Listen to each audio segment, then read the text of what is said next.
Part 1. Under the neon haze of a restless city night, where the pulse of nightclubs and the hum of speeding cars set an eerie stage, a chilling mystery began to unfold. The American Forensic Investigation Service had been called in to probe a series of ghastly crimes that defied explanation. Young, radiant blonde girls, each with a striking resemblance to the next, were vanishing from the crowded dance floors of upscale clubs. In a meticulously harrowing display of cruelty, these victims were not only abducted, but later found murdered and reduced to ashes, their remains sent in macabre parcels to heartbroken families. The brutality and precision of the abductions had everyone on edge, and whispers of a sinister mastermind rippled through both the media and the underworld. In the early stages of the investigation, the case took an unexpected turn when the forensic team discovered a handwritten note and a detailed receipt accompanying one of the mailed parcels. These small yet damning clues pointed directly to a man known as Benjamin Frames, a name that carried the dark stigma of a past conviction for unspeakable crimes. Benjamin's record was as notorious as it was damning, and his sudden emergence as a suspect contributed to a growing narrative of fear and urgency. Yet as the detectives dug deeper into his past and scrutinized every detail, evidence began to hint that Benjamin was merely a pawn in a far more complex and secretive plot. A faint trail of clues led investigators to every corner of the city, even to the industrial quarters where American ceramic factories churned out their everyday wares. It was in these storied factories, with their dense air and red brick facades, that whispers of a connection began to emerge. Rumors circulated that the true orchestrator of these crimes was hiding in plain sight, someone who had long harbored a deep personal vendetta and might be using the guise of artistry as a cover for their sinister pursuits. In the midst of the chaos, another young woman vanished without a trace, and grim evidence linking her to Benjamin's vehicle further stoked the flames of suspicion.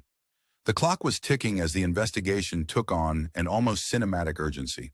With hearts pounding and minds racing, every lead was pursued with unyielding determination. Who was behind these horrible acts, and why had they selected these innocent, lively women? As the city's lights flickered in rhythm with the unfolding drama, the stakes escalated and the shroud of mystery deepened. What dark secrets lurked behind the masks of both the perpetrator and his supposed surrogate? Stay tuned as the case hurtles forward, dragging us ever deeper into a labyrinth of deceit, obsession, and chilling revelations. Part 2. As the investigation intensified, the detectives cornered Benjamin Frames for a grueling interrogation in a stark, dimly lit room. Under relentless questioning, Benjamin's eyes darted nervously as he began to unravel a tangled web of deceit. In a shaky confession, he claimed he had merely acted as a courier, transporting these young women to an elusive, shadowy figure whose identity remained shrouded in mystery. The notion that Benjamin was just a pawn in a much larger, sinister game sent shockwaves through the forensic team, raising the stakes of an already harrowing case. Determined to flush out this unidentified mastermind, the investigators hatched an audacious plan to capture the mysterious client by using live bait, a carefully orchestrated trap that held the promise of finally exposing the dark figure orchestrating the abductions. However, fate took an unforeseen and tragic turn. In an abrupt and baffling twist, Benjamin Frames ended his own life in the interrogation room, leaving behind a trail of unanswered questions and a void that threatened to unravel the entire case. Even as emotions ran high and questions multiplied, a serendipitous moment during a routine examination of Benjamin's battered van offered a glimmer of hope. Marcus Hayes, a seasoned forensic investigator known for his meticulous attention to detail, noticed a tiny mosquito buzzing near the interior. In a spontaneous act of frustration, he swatted the insect. But what happened next forever altered the course of the investigation. The mosquito, it turned out, had inadvertently collected a blood sample from one of the missing girls. Driven by a blend of curiosity and professional instinct, Hayes sent the trace to the state-of-the-art crime lab, where sophisticated analysis confirmed the unthinkable. The blood belonged to the girl who had vanished despite the mounting evidence against Benjamin. This breakthrough not only reaffirmed the grim reality of the abductions, but also hinted that the true architect behind these atrocities was still at large, hiding in the shadows. As the forensic team sifted through heaps of evidence and followed every trail, unsettling connections began to surface.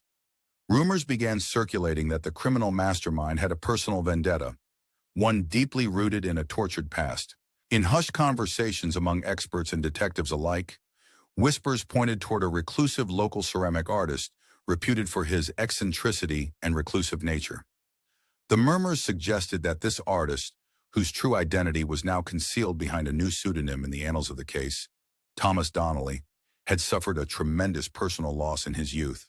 Tales began to emerge of how a terrible fire had claimed the life of a beloved companion, a tragic accident linked to a cigarette he had once given her. This divisive, haunting memory had driven Thomas into an abyss of rage and sorrow. It was now believed that, in collusion with Benjamin Frames, he was orchestrating these grisly crimes, kidnapping innocent, vibrant young women and subjecting them to a fate as horrifying as it was ritualistic by burning their remains in a hidden ceramic kiln within his workshop. With Benjamin's death leaving the investigation in disarray, the task of apprehending Thomas Donnelly, the true puppet master of this macabre symphony, became even more urgent and complex, urging every detective to navigate the dark underbelly of a city gripped by fear and uncertainty. Part 3. With Thomas Donnelly now unmasked as the true orchestrator, the investigation hurtled toward a nerve-wracking climax. The forensic team and detectives combed through every trace of evidence, following a meandering trail through shadowed back streets and forgotten corners of the city. Amid the relentless drizzle and the piercing glow of streetlights on slick pavement, investigators unearthed a signature clue hidden within fragments of shattered ceramics, a token that bore the ominous hallmark of Thomas himself. The derelict ceramic studio, once a sanctuary for creative expression, had morphed into a stage for unspeakable acts. Here, in the eerie silence of abandoned industrial halls, the detectives finally cornered Thomas in a confrontation that blurred the boundary between genius and madness.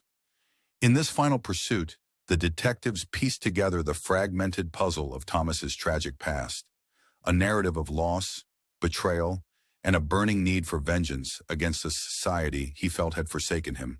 Once revered for crafting delicate pieces of art, Thomas had veered sharply into a realm of twisted retribution, staging horrific crimes with a macabre precision that defied rational explanation. His descent into infamy took on an almost surreal quality, as if the very depths of his tortured soul had ignited a spark that fueled every dark deed he committed.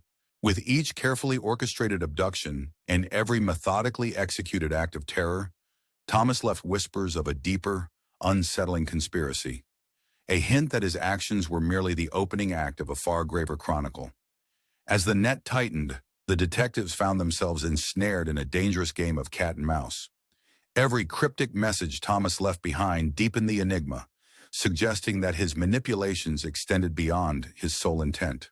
His taunts, scribbled on scraps of paper and woven into his carefully staged scenes, were a constant reminder that he was always one step ahead, a ghost in a labyrinth of his own making. Each discovery, every shiver-inducing detail uncovered in the echoing halls of his derelict workshop, only intensified the apprehension permeating the investigation. With his psychological warfare at its peak, Thomas rendered the chase as much a battle of wits as one of strategy. On a rain-soaked night, beneath the looming silhouette of an abandoned industrial park, the detectives prepared for a final, desperate drive. Tension rippled in the cool night air as they navigated the maze of foreboding structures. Would this be the moment that brought clarity to the brutal terror that had plagued the city, or merely another meticulously calculated move in Thomas's elaborate scheme? In the charged atmosphere of that final standoff, every heartbeat echoed with both dread and the hope of resolution. The ultimate confrontation was poised to reveal whether justice could, in fact, break through the murkiness of a twisted vendetta that had already scarred the city's soul. As sirens wailed in the distance and the detectives braced themselves for one final surge, a question loomed large in the minds of everyone involved. Could the relentless pursuit of truth ever conquer the intricate web of darkness that Thomas Donnelly had woven? Or would his final act prove to be the ultimate betrayal of justice itself? Like, subscribe, and join us as we continue to unravel the layers of this chilling mystery, where every answer only seems to deepen the enigma.